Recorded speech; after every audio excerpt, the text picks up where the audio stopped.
This is Darren Martian with American Nomad News, reporting. Darren Martian with American Nomad News. This is the weather. It's very light breeze, no rain, no mist, none for a while. It's fairly dry, overcast, and chilly, but reasonably comfortable in several layers of clothes and blankets.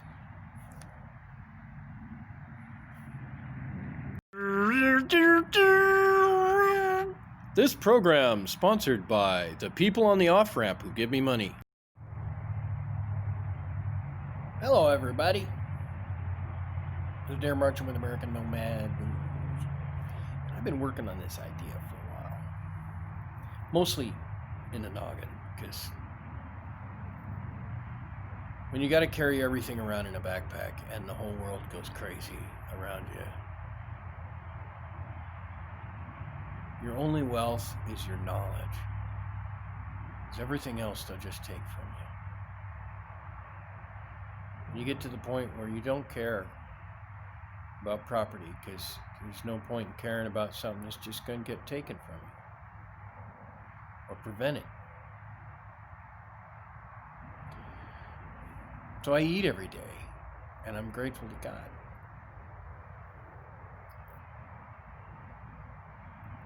And all of my professional life, I got ahead by solving people's problems. I just took whatever was slowing down production and I unkinked the bottleneck. So I got to thinking about space, which is I've been thinking about all my life, which I've mentioned a few times in the videos. You should watch them all. Watch them all, please. Watch all the videos if you can. I could use it. Gives me a sense of purpose. If something that I've thought about means something to somebody.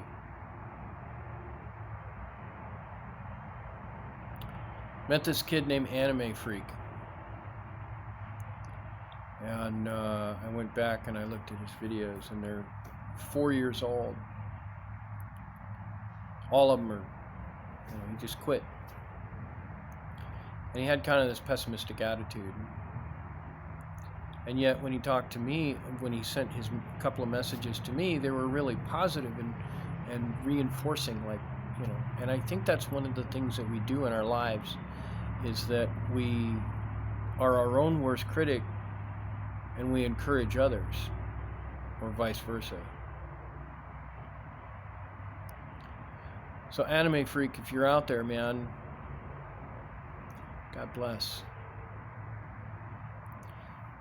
Thank you for touching my life in this little way. Send me a little message and let me know that you are encouraging to me. So let me introduce my idea.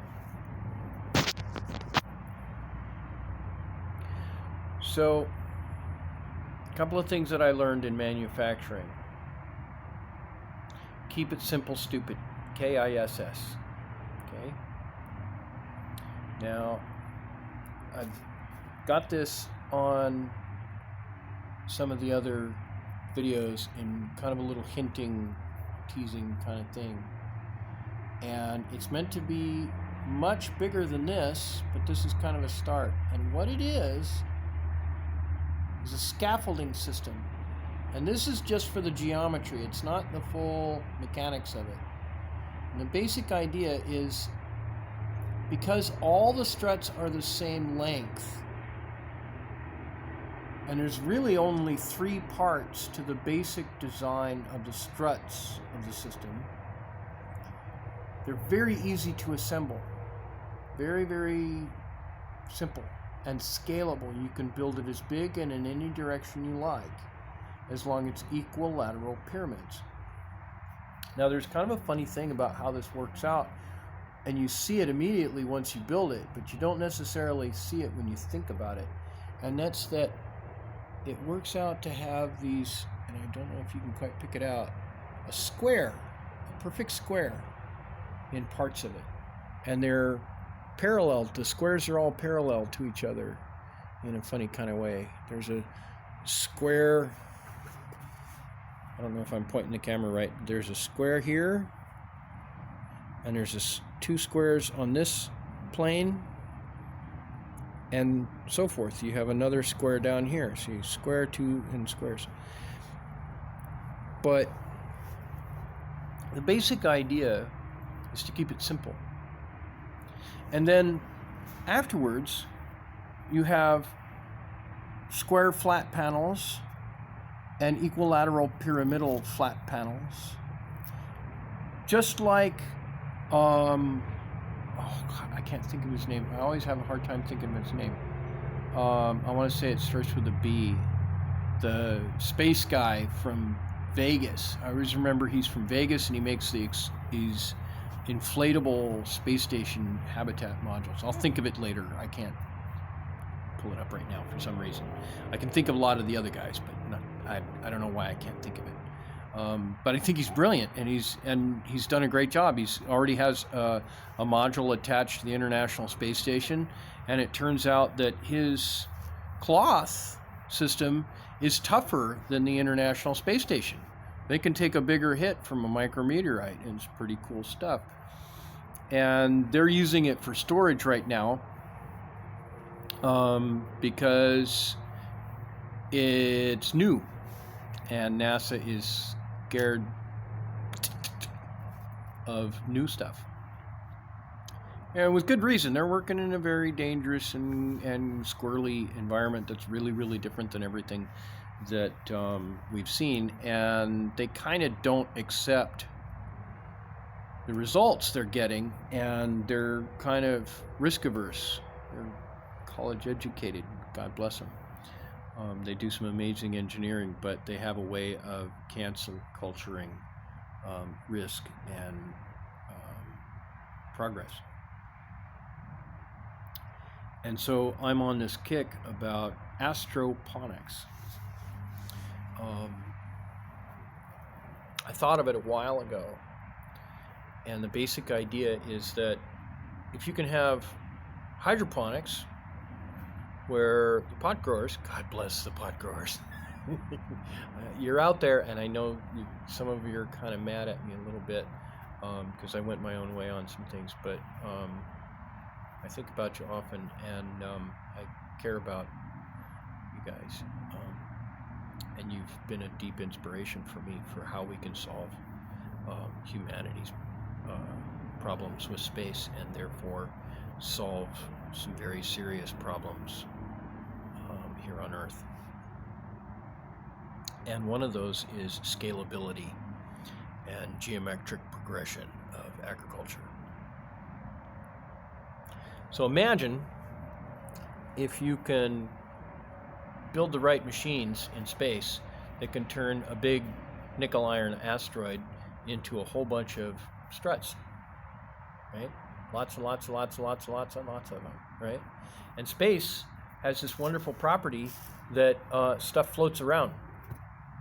Whatever you want to call it. You want to call it microgravity, or you want to call it, whatever, how you want to title it and nitpick about it in the physics. Stuff doesn't fall. It doesn't have the same load stress, cumulative load stress, right? If I built a tower with these things here on Earth, I could build it so high, and then the ones on the bottom would start feeling all that pressure, and the whole system would fail, but not in space. In space, as long as you're not spinning, the overall load stays distributed. And people don't think about that. They don't realize space is big. It's really, really big. There's lots and lots and lots and lots of room. We can make incredibly huge structures, especially if we make them low density. And the ISS proved that not all plants require gravity. They don't need centrifugal force. Probably a lot of plants don't. and they don't talk about that. Lettuce. They grew lettuce in the International Space Station, and they ate some. And that means lettuce only needs air and water and to make it circulate and have the nutrients in it. They don't have, their capillary, their system, they need light stimulation, they need water, they need certain gases, right? And they get those certain gases, CO2 and a little bit of oxygen and some nitrogen and some other stuff, all in fixed form, just the way they like it. And they're going to grow. They're going to grow great. So imagine if you have this scaffolding, right? And every few cells, let's say I doubled this, right? Let's say I doubled this. So it's twice as big, and let's say it's kind of a ball shape, right? You can see how it kind of has that angle, right? Imagine if I flip it around like that and have another one. So you got like that. And let's say each one of those was encapsulated, right? So if the one next to it gets punctured, the other one doesn't lose atmosphere, doesn't lose its ability to survive. So you just go back and you plug the hole and you start over again. Like the Martian TV movie, right? Where our Mr. Cool actor guy, he has to go and figure out how to live off the potatoes that he's got left. What if you compartmentalize that? And when it blew out, it only blew out one of 8 chambers. What if he was growing his potatoes inside his living space with his CO2 that he's breathing off of his mouth, and he had potatoes that didn't die when he blew a hatch, right? Scalability. Okay. I'm going to try really hard and explain how this works. It's just in the future, video by video, work it out how from being homeless and flying a cardboard sign on the freeway, I can build something that shows you how we can build in space vast, what I'm calling stellar foam. Okay. Now I want to introduce you to a concept. This is just popsicle sticks, rolled paper style popsicle sticks that I buy at the dollar store, and I can glue them together, at least when it's not raining and so wet that the glue won't dry. But there's some problems. There's a cumulative error that comes in because these are kind of difficult to glue together in any kind of precise way. If I show you, let's see, where's my camera? There it is. If I show you really close, they don't fit together the way they would if they were designed a little better, but they're just popsicle sticks and Elmer's glue. Now, there's such a car variety called a hatchback. And what it is, if you haven't heard of a hatchback car, and you're living in a cave somewhere, and been playing a video game since you were 12 and you're 50 now, then okay, I get it. It's cool. But a lot of people know about hatchbacks. And there's this shock absorber kind of thing called a strut. There's usually 2 of them that when you unlatch the hatchback and you lift it up, that pushes up some of that weight. So it holds the hatchback up so you can put your groceries and stuff in there and the whole thing doesn't whack you on the head. Now imagine if each one of these struts in my stellar foam here, okay, was like those struts, was compressible, okay? So this thing could shorten a little bit, but would be springy, like a shock absorber on a car, okay? I can't see if you can see that because it's so hard to film with these. Okay, so it would squeeze in if you put pressure here like this. It would shorten a little bit, but with resistance. And if you pulled on it just a little bit, it would stretch, but with resistance, and it would want to stay at the same length unless you pulled on it, apply some force, and then it's going to compress or extend. And if, okay, let's see if I can get, there you go. If I put pressure here like this, with shock absorbers like that, if every single one of these popsicle sticks was actually a shock absorber kind of thing, and the ends had a lot of flexibility under a certain kind of way, which I'll try and explain later, then you push on this, and that force gets distributed to almost all of them. All of these popsicle sticks would bend a little bit. They would flex in directions because of rotation of the fittings, and they would compress or extend depending on the force applied to a portion of them. I could push here, and this one, this one, this one, this one, this one, and this one would compress a little bit, but this one and this one might extend.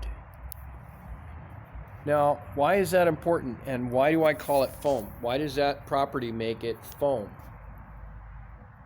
Well, if you make styrofoam or foam rubber, let's say foam rubber, and you push on the foam rubber, what happens is the cell walls compress a little bit, but they don't want to. They want to push back. And why do I say cells? Because it's like little chambers, little bubbles, right? And in here you have the same thing, only they're not surrounded by a membrane yet. They're just a wireframe of a cell. And so if I start from here and trace a line, it goes from there to there to there and back, I have one side of an equilateral chamber, okay? And if I seal that with flexible, airtight panels, and I have a cell, just like the cells in your body, just like the cells in foam rubber. And they have this wonderful property that they share pressure that's put on them. Now, why is that important? Well, one of the properties of that is vibration is pressure. It's pressure that changes rapidly over time, back and forth, back and forth, back and forth, back, right? Okay. And vibration is one of the things that damages rigid structures. So you make your structure very, very unrigid, right? It wants really, with a lot of strength, it wants to stay in one shape, but it has a wide range of motion that it will engage without breaking and pop right back, called memory. There are certain metals that you can bend them all up, and then you hit them with a little heat, and they just go right back to that original shape, called memory. This has tremendous memory. Let's say that each one of these struts is 3 meters long. 3 meters, okay? That means a human, average human, about 6 feet, could walk through, or could swim, float through this space really comfortably, always within short range of something that they could grab and move around. And you could mount plants to all of them. And there's ways that I've figured out through contemplation because I understand basic mechanical properties to things, to move your nutrients and your moisture around. Now, one of the things that happened in Mirror was they had problems with water and gunk and stuff getting in funny places because microgravity, or that floaty property, means that stuff can end up behind panels and you'd never know. There's no way to drain it out.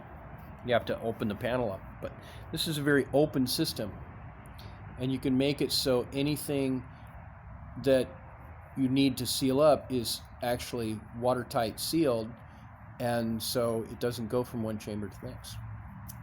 And you can easily design it to have airlocks so that you go from one chamber to the next. You can actually have different CO2 levels, you can have different air pressure, you can have different moisture levels, you can have very swampy kind of gassy kind of thing going on. You can have all kinds of stuff going on.